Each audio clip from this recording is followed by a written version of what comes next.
get started. I'm going to be working on L-sits, and I'm going to be working on perhaps a little bit of wall work today for our deep core quivers. So keep it near the core, let it quiver, and let your strengths grow. So we're going to start with an L-sit. For those of you who are still working on that, we're going to do a 30-second L-sit, up to or 10 seconds. You can choose which activity you want to do.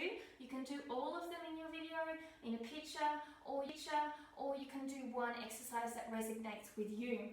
So the L-sit can either be 2 legs down, wrap your arms back, straight arm scapular strength, shoulder down, pull in your Mullamanda and suck in your hip flexors. You can have 1 leg up, or you can have 2 legs up. That is up to you. That's the beginner exercise. That's the base exercise that we're going to base off the next 2 movements. The next movement is going to be a jump through. Elevating it allows you to feel your deep core better so you don't get stuck on the mat or the ground, and also allow you to feel it. So I'm going to talk you through this. So I'm going to talk you through the more advanced and then the beginner. So coming into your L set, from here, pulling in your core, pulling in your hip flexors, wrapping your arms back, sucking up your core to come into your Lolasana. From here, pulling in your core, pulling in your hip flexors to allow you to float your legs back and coming into Chaturanga. And then pushing up into your downward dog. Okay, that is the main movements that I'm feeling, plus of course shoulder strength and chest strength is there. But the core allows my shoulder strength and chest strength not to be overly utilized, which ends up causing shoulder injuries and so on. Now, if you are a beginner, let's look at it and break it down. L-sit with your legs down. From here, you're going to suck in your Mullamanda, suck in your hips to your hip flexors, wrap your arms back, shoulders down, pull your leg up, try and get it through without touching, come onto the top of your toe. Now, pushing up into a high Lolasana, bringing the other through onto the tips of your toes, sucking your core up, rounding your back like a high plank, and slowly stepping 1 foot back with control, 2 feet back with control. From here, you can either drop your knees or not, coming down into your Chaturanga, and then into your downward dog.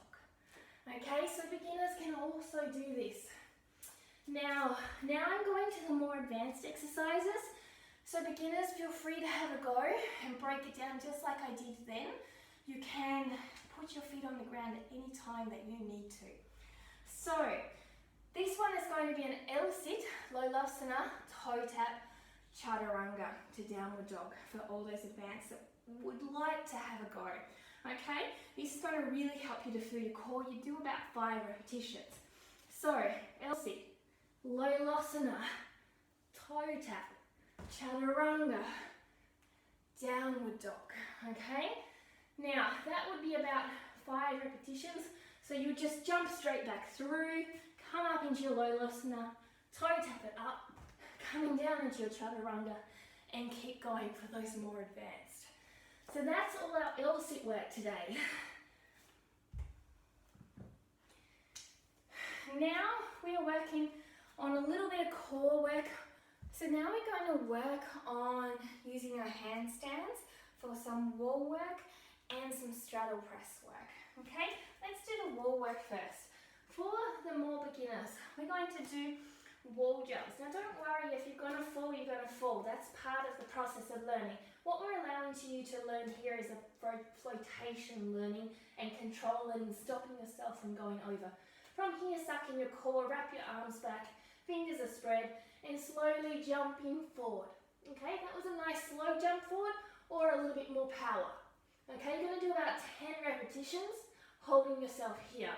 For the more advanced, you're going to jump forward, jump back, or jump forward, come into your ball, split out your legs, holding here, coming back into a ball, split out your legs the other way, holding here, come back into your ball, and jump back. Okay, so there's a few levels there to try. Don't be afraid. If you feel like you can't do all of it, do what you can.